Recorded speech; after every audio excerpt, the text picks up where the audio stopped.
38쪽 밑에서 다섯 번째 줄, 다섯 번째 줄. 제가 읽겠습니다. 네. 이것은 우리의 영적 순례의 과정에서 최악의 상태처럼 보이며 그렇기 때문에 우리는 여기에서 유혹을 받게 된다. 근데 정확히 말하면 시험이라는 말이 더 옳은 것 같다. 시험을 받으면 받을수록 당신은 외적인 것들에 저항할 수 있는 힘을 더욱 상실한 것처럼 느낄 것이다. 당신은 당신이 경험할 수 있는 가장 연약한 상태에 있으며 그렇기 때문에 온갖 종류의 공격을 경험하게 될 것이다. 그 말씀 불러드릴게요. 너무 잘 하시는 말씀이니까 야고보서 1장 2절에서 4절 말씀, 야고보서 1장 2절에서 4절 말씀, 고린도전서 10장 13절 말씀, 고린도전서 10장 13절 말씀. 하여튼 저희들이 먼저 아는 말로 정리하면 이렇게 이해하시면 됩니다.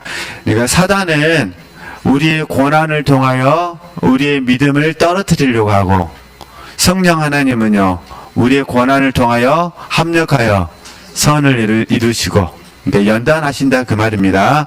그러면 39쪽에서 저희들이 읽었는데 가장 연약한 상태에 있다고 배우셨잖아요. 이게 뭐냐면은 무능입니다. 무능. 그래서 가장 연약한 상태라는 것은 내가 할 수 있는 것이 아무것도 없구나, 이렇게 내가 할 수 있는 것이 아무것도 없다라는 그 느낌을 말하는 겁니다. 가장 연약한 상태에 있으며 그렇기 때문에 온갖 종류의 공격을 뭐는 거죠? 경험하게 될 것이다. 당신의 영이 가지고 있는 힘이 당신으로부터 제거되어지는 시기가 바로 이 불안정하고 위험한 순간이다. 그래서 저희들은 우리는 전적 무능이라는 단어를 많이 쓰잖아요. 저희는 전적 무능이라는 말을 쓰는데 같은 의미로 항복하는 겁니다. 항복 아시잖아요. 어떨 때 항복하냐면 내가 해보려고 발버둥 치다가 더 이상 할 수 있는 힘이 없을 때 이게 항복하시는 거잖아요. 그걸 말하는 겁니다. 물론 이제 사람마다 좀 차이가 있어서 어떤 분들은 항복을 너무 잘하신 분도 있고, 또 항복을 해야 되는지 알면서도 안 하다가 끝까지 버티다가 피투성이가 돼서 항복하신 분도 있고, 뭐 다 주관적인 거라 그래서 그렇게 이해하시면 됩니다. 그러니까 하나님께서는 내가를 빼버리신다 그 말이에요. 내가 할 수 있다는 생각을 빼야 하나님이 하실 수 있다가 되는 거니까. 계속 보겠습니다. 마지막 보루였던 이 영적인 힘까지 제거되어질 때에 당신은 하나님의 선하심에 대한 모든 증거들이 당신에게 사라지는 것 같은 느낌을 가지게 될 것이다. 이때에 당신은 하나님의 신실하심을 상실하게 되며 또한 당신은 당신의 영의 신실함, 당신의 영은 본질상 신실할 때까지도 뭐란 거죠? 상실하는 경험을 하게 될 것이다. 그러니까 무능을 경험하면서 우리가 하나님을 의지했다는 것조차도 흔들리게 된다 그런 의미입니다. 그러나 사실은 깨닫고 보면 하나님이 우리를 붙들고 계시는 거죠.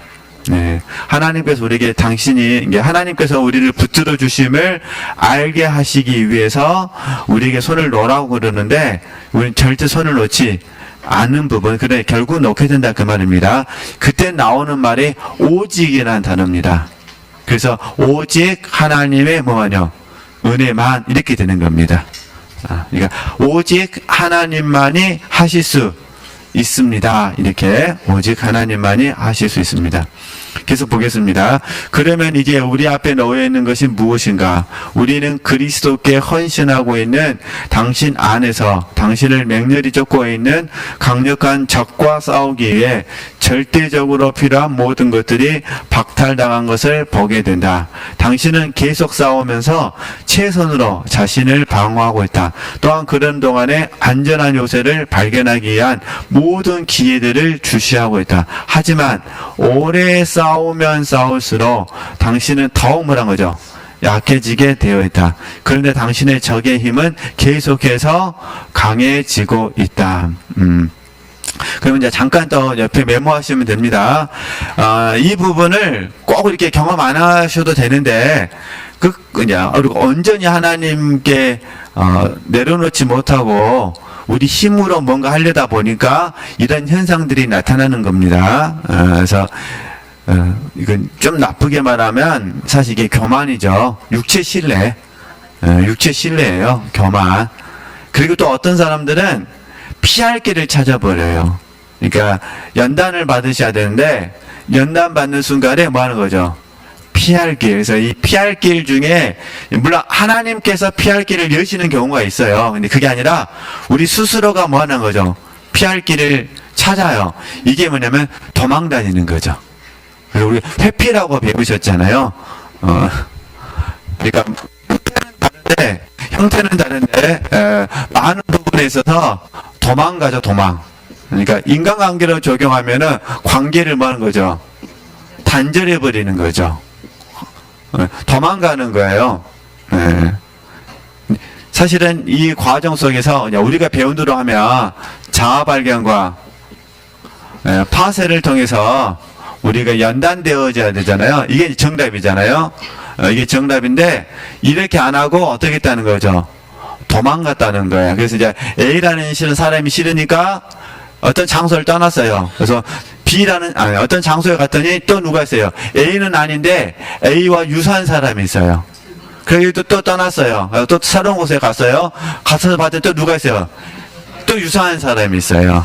근데 그 놀라운 것은 나이와 상관없이요. 인간관계가 힘들면은 대체적으로 다 새로운 곳에서 새롭게 시작하고 싶은 마음이 있어요. 유치원 다니는 애들도요, 그쪽 유치원이 힘들잖아요. 그럼 어떻게 할까요? 안 간다고 그래요.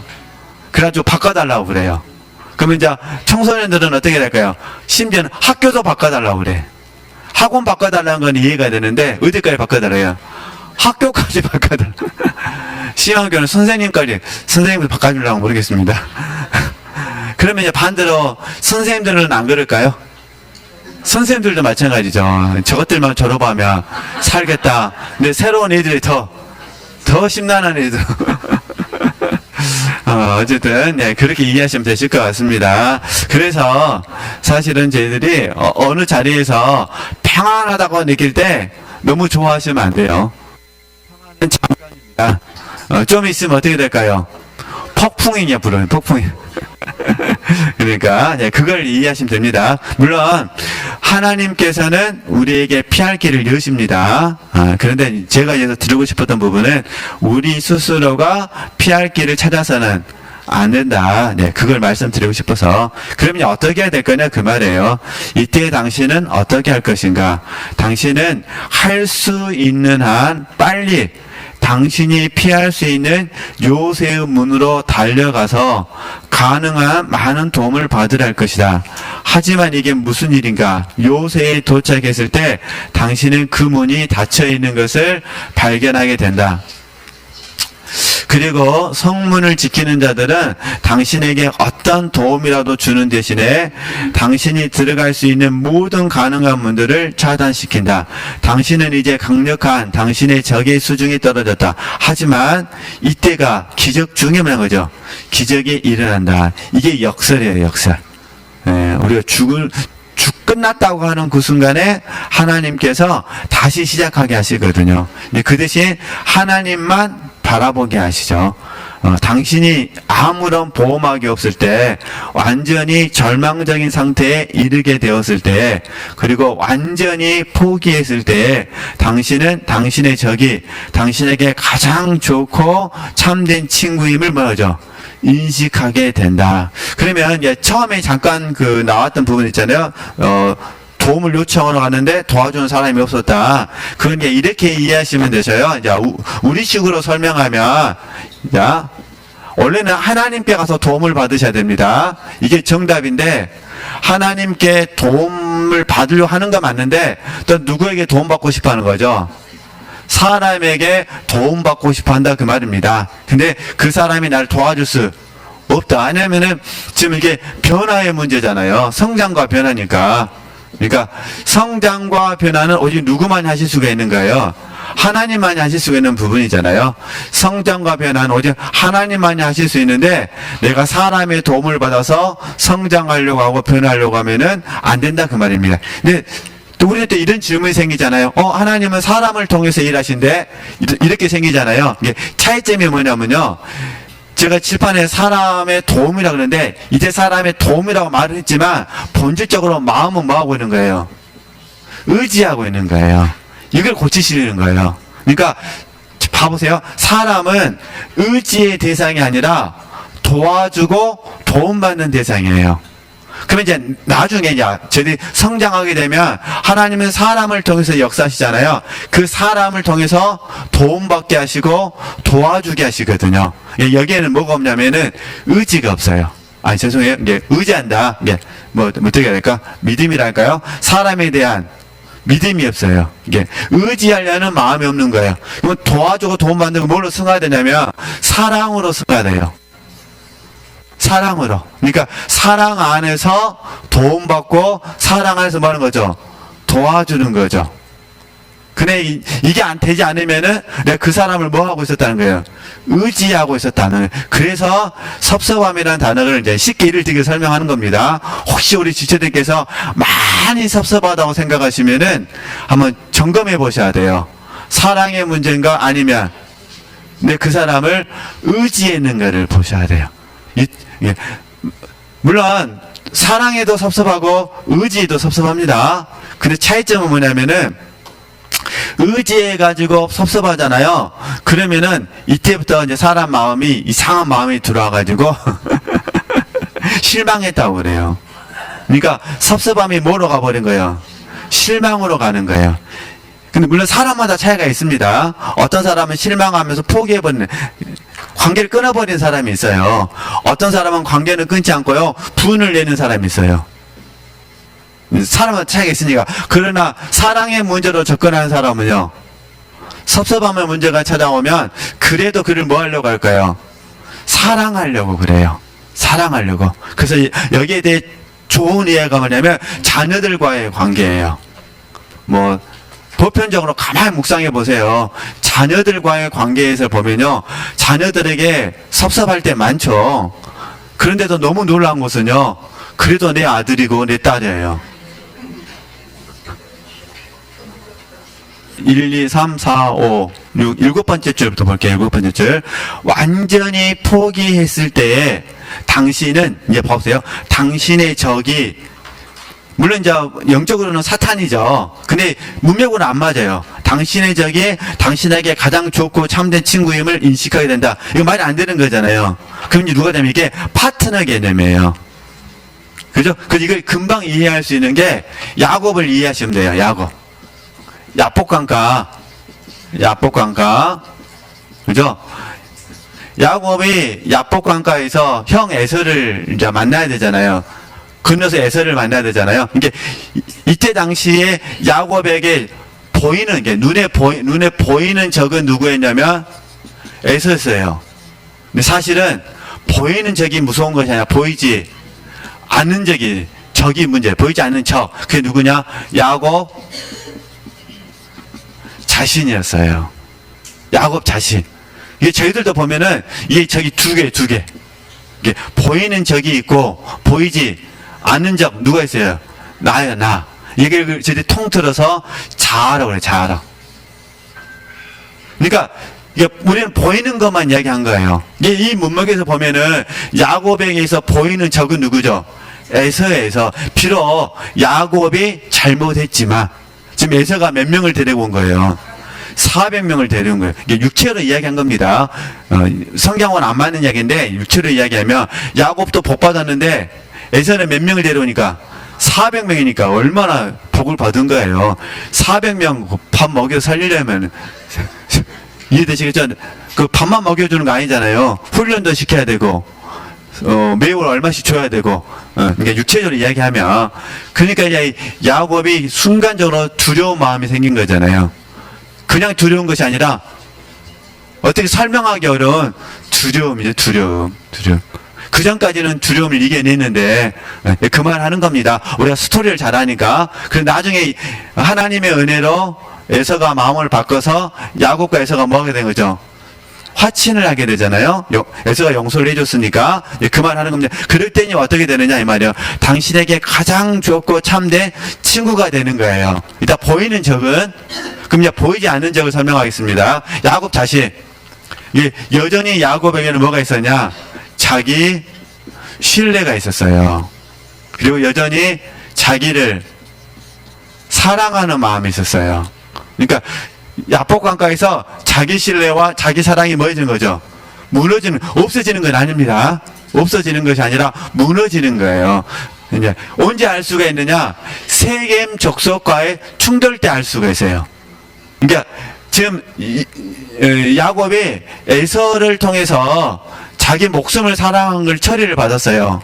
근데 세겜 족속과 충돌을 일으켰을 때, 자녀들이 충돌을 일으켰을 때 야곱이 걱정했던 건 뭐냐면 너희들 때문에 내가 죽게 되었다 그래요. 봐보세요. 우리 시체들도 혹시 자녀들이 사고 쳐가지고 힘들면 자녀들을 먼저 걱정하세요. 너 때문에 내가 죽겠다 이렇게 그러세요. 물론 이제 정답은 자녀를 먼저 걱정하죠. 그러나 현실적으로는요, 내 걱정이 되는 거예요. 내 걱정이. 곰곰이 한번 생각을 해보세요. 그러잖아요. 우리가 어른들 말씀, 이런 말씀 하시잖아요. 병 치료에 도와주는 거. 그게 짧을 때는 괜찮은데, 장시간이 되면 그래, 그렇게 말씀하시잖아요. 오랜 시간 되면은 장사 없다 그러잖아요. 우리가 이 야곱의 인생, 우리 인생이거든요. 야곱의 인생은 우리 인생인데, 야곱을 통해서 우리가 다시 한번 생각해 보자는 거예요. 그러니까 야곱의 야복 강가에서 자기 신뢰가 무너지고 자기 사랑이 무너졌지만, 그러나 본질적으로는 크게 무너졌는데 세겜 족속과의 충돌 속에서는 여전히 자기 신뢰가 있고 여전히 뭐가 있어요? 자기 사랑이 있어요.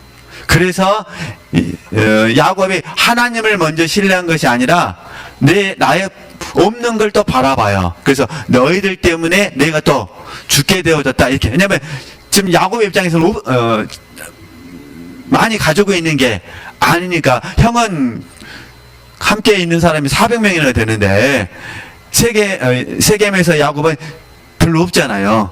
그 세겜 족속은 남자들은 죽었으니까 다른 부족들이 그를 칠까 생각하니까 두려운 거잖아요. 또 자기 사랑 때문에 두렵고, 그때 하나님께서 나타나셔가지고 야곱에게 두려움을 없애주시죠. 그 대신 회복이 빠르죠. 이때는 밤새 내내 이래요. 그리고 천사와 씨름하고, 이때는 그냥 하나님이 말씀하시니까 믿고 순종하고, 그래서 베델로 올라가게 되잖아요. 그래서 자기 신뢰도 처리받게 되고 또 자기 사랑도 처리받게 되잖아요. 그러니까 이거 뭘 말씀드리냐면은, 저나 우리 지체들이 이 두려움이란 공과를 적용해서 사실은 이 자아가 또 소욕이 육신의 장막접을 벗어버릴 때까지는 없어지는 건 아니라는 거예요. 그러면 차이점은 뭐냐? 누가 빨리 해결하느냐의 문제예요. 그때 빨리 해결하느냐, 이걸 배우셔야 된다, 그런 의미입니다.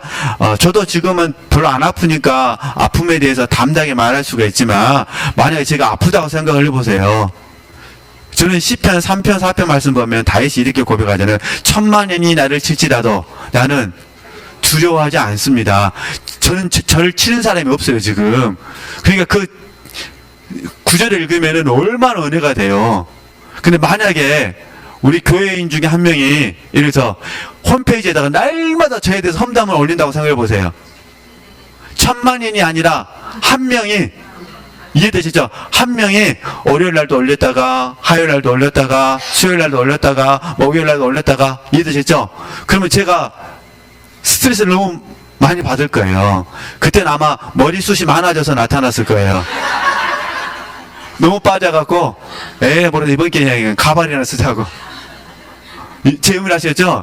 저도 제 말은 동일하다 그 말이에요. 지금은 하나님의 은혜로 제가 이렇게 말할 수 있는 거고, 앞으로의 인생은 절대 보장할 수 있는 게 아니니까. 근데 차이점은 뭐냐? 이해되시겠죠? 차이점은 뭐냐?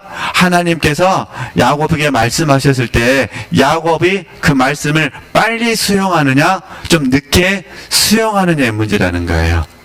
사실 야곱의 한도 뼈가 안 부러져도 됐어요. 그냥 믿고 뭐하면 됐으니까.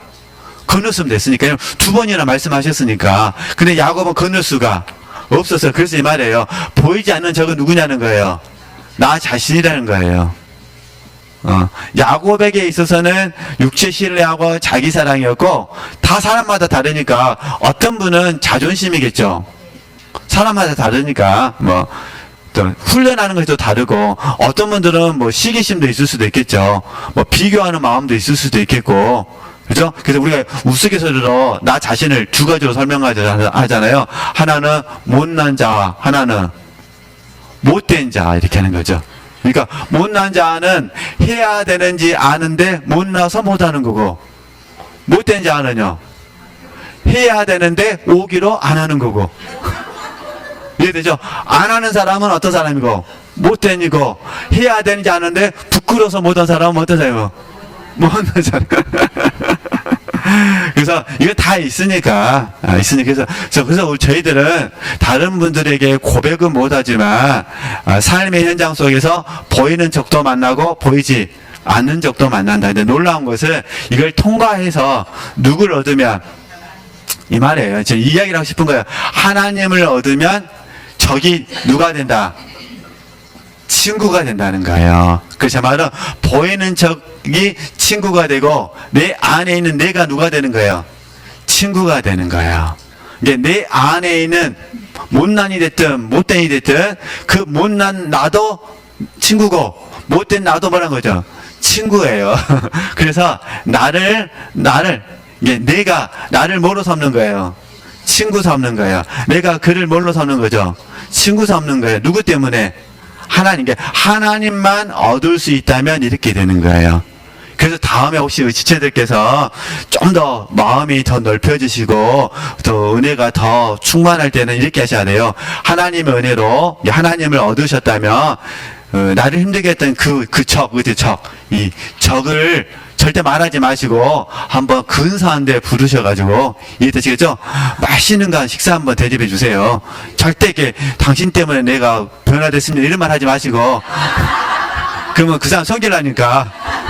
이해되시겠죠? 절대 그 말을 하지 마시고 밥 먹고 싶은 마음 없으면 스타벅스 커피라도 이해되시겠죠? 그렇게 하시고, 나 자신은 나 자신을 뭐 하셔야 돼요?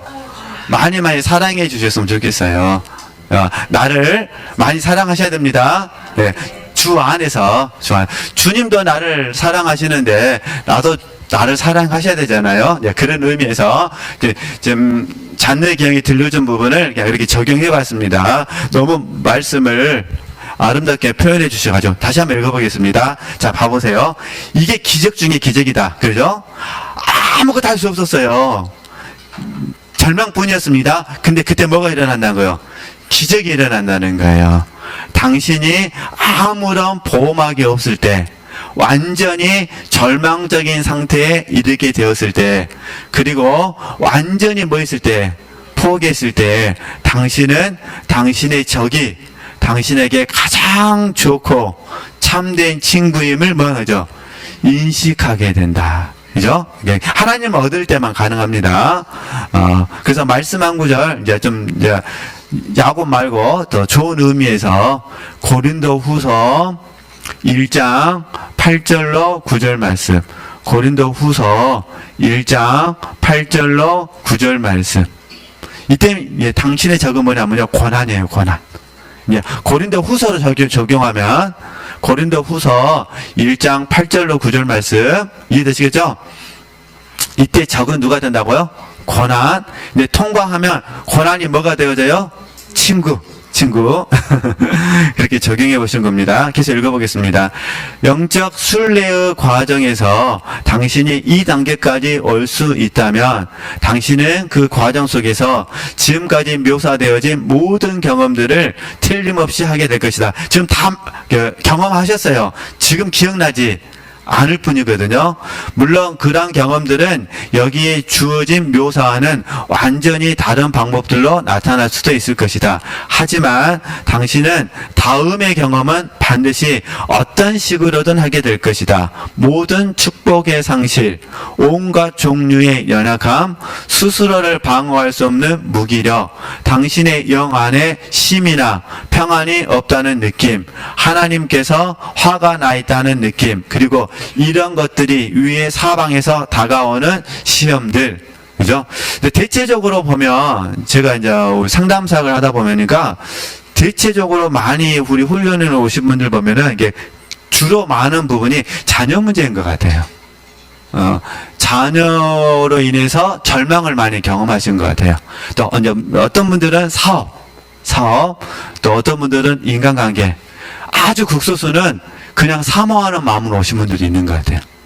영적인 그 갈망을 사모하는 분도 계신 것 같고. 그런데 저는 그렇게 이해하시면 됩니다. 우리 지체들께서는 이제 어떤 식으로 우리 훈련에 와서 주님을 만났는지 모르니까 이렇게 저도 뭐 인간관계고 저는 이제 사모하는 마음하고 인간관계 부분이었었죠. 인간관계.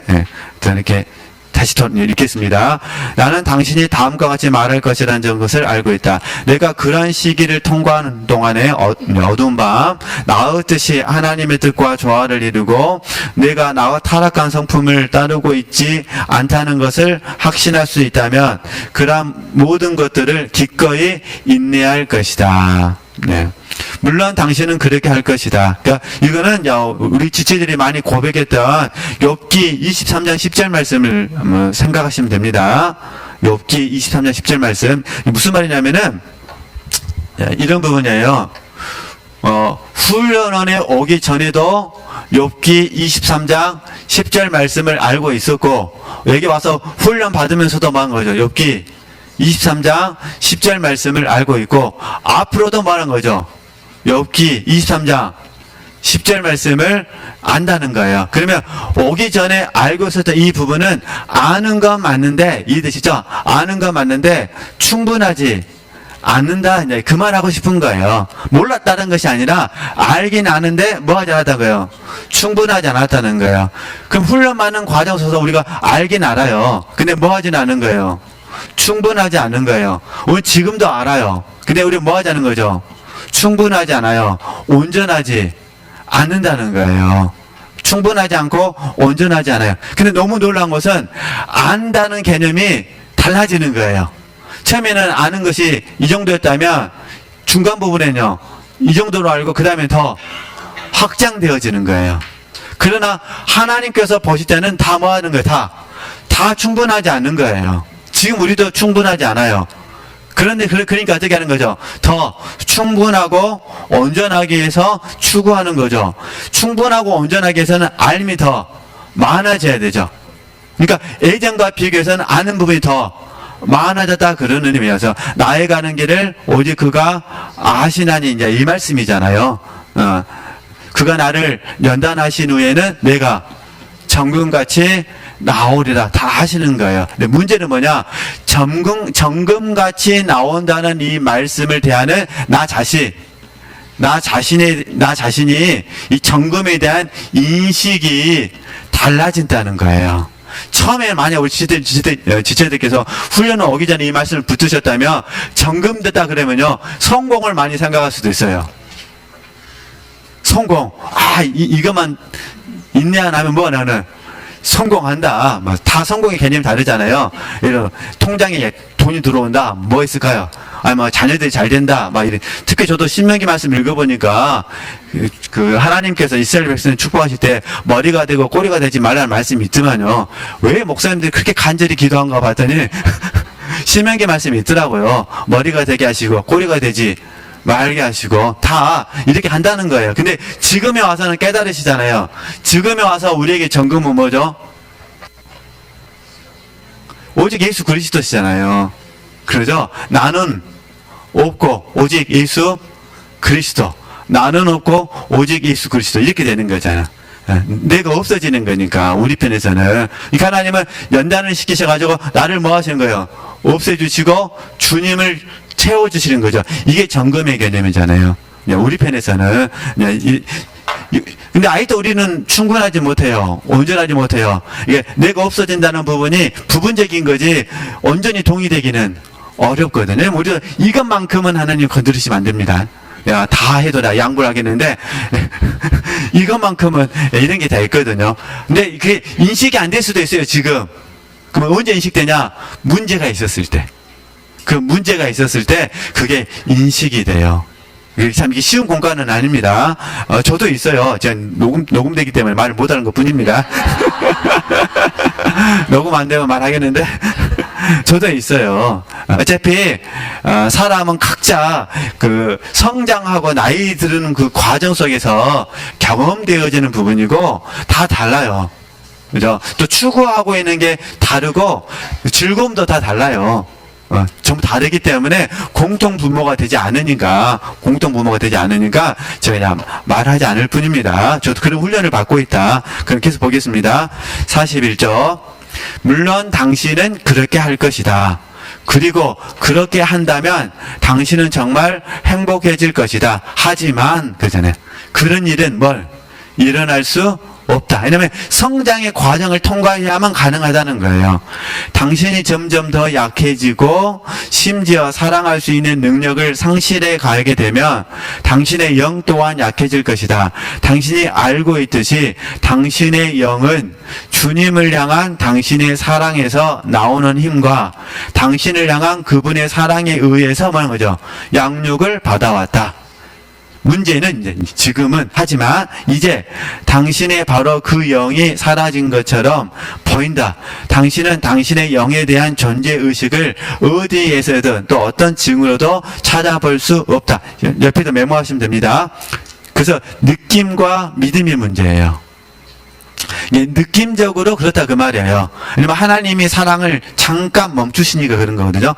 느낌이 그렇다. 근데 믿음은 안 그렇다는 거예요. 왜 믿으면 안 그러냐? 믿음은 말씀을 사실로 믿는 것이 믿음이니까. 그죠? 이게 느낌에서는 이렇게 인식되는데, 말씀은 사실이잖아요. 말씀이 사실이시면 내가 뭐 하는 거예요? 믿는 거예요. 그래서 느낌은 아니고 믿음. 그래서 우리 믿음을 선택하는 겁니다. 네. 근데 느낌을 선택하면 속는 겁니다. 네. 확실히 당신의 영은 당신에게 일어나고 있는 어떤 일에도 참여하지 않고 있다. 결론적으로 당신의 영은 당신으로부터 분리되어지고 있으며 당신에게 어떠한 힘도 공급해 주지 않고 있다. 따라서 당신은 당신 자신의 힘과 자신의 의지로만 살아가고 있으며 당신의 자연인에 순응하고 있다고 느낄 것이다. 아담에게 순응하고 있다고 느낄 것이다. 우리는 이제 자아라 부르잖아요. 당신이 당신 자신의 영을 의식할 수 없기 때문에 당신의 의지가 당신이 의식할 수 있는 모든 것이 된다. 당신은 하나님과의 연합을 위해 나아가는 여정 속에서 자연적인 감각들이 정복되어지고 소멸되어질 것이라고 이전 장에서 내가 말한 것을 기억할 수 있을 것이다. 그러니까 어떤 하강입니다. 하강. 이것은 사실이다. 하지만 왜 이러한 일이 일어나는가? 왜냐하면 은혜로 인하여 이게 이제 우리가 배워야 될 공과입니다. 은혜로 인하여 당신이 이전에 성취할 수 있었던 성공들 때문이다. 하지만 당신은 이러한 성공들 때문에 교만하게 되어 졌다. 이해되시죠? 아마 오늘도 우리가 목요일 시간에 이거 배울 수 있는 내용이에요. 그러니까 이렇게 이해하시면 되세요. 뭐냐면은 예를 들어서 내가 교회에서 새벽 예배를 출석을 했어요. 성가대에서 봉사를 했어요. 나름대로 교회에서 직분을 감당을 했어요. 충성했다 그 말이에요. 하나님께 헌금도 했어요. 이거 다 누가 주신 거예요? 하나님의 선물이에요, 선물. 그러니까 하나님의 선물로 내가 하나님께 드린 거예요. 근데 어느 순간 나도 모르게 이것이 뭐가 됐다는 거예요? 나의 의가 되어버렸다는 거예요. 그러니까 다 하나님께서 주신 건데 하나님께서 주신 것을 가지고 하나님께 돌려드렸을 뿐인데 나도 모르는 사이에 뭐가 되어버렸어요? 나의 의가 되어버렸어요. 이게 이제 교만이에요, 교만. 그래서 하나님은 나의 의를 뭐 하시는 거예요? 무너뜨리시는 거예요. 이게 나의 의가 무너지는데 교만이 무너지는 거예요. 나 의가 무너지는 거거든요. 이게 내 의가 무너져야 나는 교만하지 않는 거예요. 그럼 여기에 되냐? 예수 그리스도의 의가 내게 들어오는 거예요. 그래서 우리는 하나님의 은혜 안에서 하나님 안에 있는 예수님의 의, 이 의 안에, 의를 통해서만 나를 보는 훈련을 해줘야 돼요, 이제, 앞으로는. 저도 이 훈련을 하고 있습니다. 근데 충분하지는 못하죠. 근데 자칫 잘못하면 뭐가 돼버려요? 나의 의가 돼버려요. 예, 이게 문제예요. 그래서 이걸 저희들이 통틀어서 자기와의 함정이라 부르는 거예요. 나도 모르는 사이에. 이거 하나님은 계속 어떻게, 그러면 이제 다시 이제, 제계로 적용하면, 이런 부분이에요. 제계로 적용하면, 이제, 의가 계속 하나님께 다룸을 받고 있으니까, 그럼 여기에 뭐가 들어오냐면, 영적 지식이 들어와요. 나도 모르는 사이에 이제, 영적인 지식. 그 다음에 소명, 달란트, 재능, 소명, 달란트가 들어와요. 그 다음에 제가 교회 안에서 봉사하면서 뭔가 봉사해왔던 업적들이 있을 수 있잖아요. 업적들. 이런 것들은 다 사실 하나님의 은혜죠. 이게 저는 사실 이 부분들을 가지고 하나님께 감사하면서 하나님께 드렸죠. 이게 잘못 적용되면 어떻게 돼요? 잘못 적용되면은 이것들을 저도 모르는 사이에 뭐 하는 거죠? 의지하게 된다는 거예요. 이걸 얘기하는 거예요. 이걸 하나님 뭐 하신다? 허무신다는 거예요. 그래서 하나님의 은혜를 일시적으로 뭐 하신다? 멈추신다는 거예요. 은혜를 거둬가 버리시는 거예요. 그러니까 은혜 거둬가면 뭐만 남을까요? 여전히 아담 안에 있는 나만 남겠죠. 그러니까 예전에 이거는 아담 안에 나는 습관이 되니까 우리가 에베소서 4장 말씀 다 배우셨잖아요. 습관 되어버려요. 구습을 쫓는 옛사람. 구습은 습관이잖아요. 옛날 습관. 옛날 삶의 방식은 우리가 없어진 것이 아니라 하나님의 은혜로 감추어졌을 뿐이에요. 근데 그게 이제 하나님의 은혜를 딱 멈춰버리니까 뭐 하는 거죠? 그게 그대로 나오는 거죠. 그래서 충격을 받는 거죠. 내가 하나도 안 변했구나. 맞아요. 하나도 안 변한 거예요. 하나님의 은혜로 뭐 해주신 거예요? 감추어 주신 거예요. 저 역시도 마찬가지. 그럼 이게 어디서 왔으니 이게 라오디가 교회예요. 그래서 저희들이 추후에 혹시도 하나님께서 은혜를 주시면 이제 목사님을 통해서 라오디아 교회를 더 말씀하시겠지만 사실은 안 듣는 게 좋죠. 라오디아 교회를 들으면 책망받는 거니까. 그래서 라오디아 교회의 큰 문제점 중에 하나가 뭐냐면요, 부끄러운 수치예요. 부끄러운 수치. 그러니까 성장하신 분들에게 뭐가 있다는 거예요? 부끄러운 수치가 있다는 거예요. 그러면 성장하신 분들에게 부끄러운 수치가 뭐겠어요? 자아로 사는 거예요. 소욕으로 사는 거예요. 그래서 우리가 사도 바울을 또 존경하는 거예요. 날마다 쳐서 복종시키는, 자아를 복종시키고 소욕을 복종시키는 게 없기를 바라시면 안 됩니다. 하나님께서 잘 보호해 주시기를 바라셔야지. 없을 수는 없습니다. 다 있어요. 있는데 문제는 뭐냐면, 저도 그래서 이런 제 일상을 보면서 하나님께 은혜를 더 많이 구하는 게 그거예요. 멘티들에게 부끄러운 수치를 보이지 않게 하옵소서. 이렇게 해서 마치겠습니다.